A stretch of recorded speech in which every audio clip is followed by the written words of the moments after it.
Саламдашуу жана коштошуу адеби. Кичүү киши ар дайым улуу кишиге салам айтат. Эшиктен кирген адам үйдөгүлөргө биринчи салам айтат. Эгерде сен өзүңдөн алыста турган бирөө менен саламдашкың келсе, кыйкырбай, жөн гана башыңды ийкеп учурашсаң да болот. Эркек бала кыздарга биринчи салам берет. Бир имаратка кирип калсаң, ал жерде көп адамдар отурса, ар бирине бирден салам айтпайт.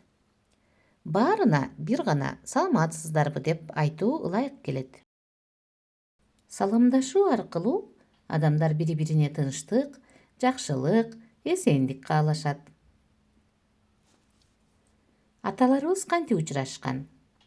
Тааныш же бейтааныш эки адам кездешип калса, сөзсүз түрдө салам берип көрүшүшкөн. Тааныштар саламдашып эле туруп калбай, бири-биринин акыбалын сурашат. Бир адам экинчи адамга салам берсе, ал адам алик алып, саламга жооп берет. Саламды толук түрдө «Ассалому алейкум» деп айтат. Алик алганда да толук түрдө «Алейкум ассалам» деп айтуусу керек. «Ассалому алейкум» дегени сизге тынчтык болсун деген маанини туюнтат.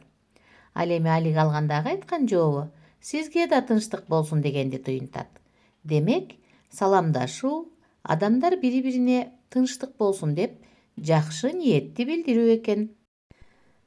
Ал эми коштошуу, балдар. Адатта адамдар үйдөн башка жакка жөнөп жатканда, кайрадан көрүшкөнгө чейин аман-эсен болуусун тилеп, үй бүлө мүчөлөрү, ата-эне, бала-чака менен кош айтышат.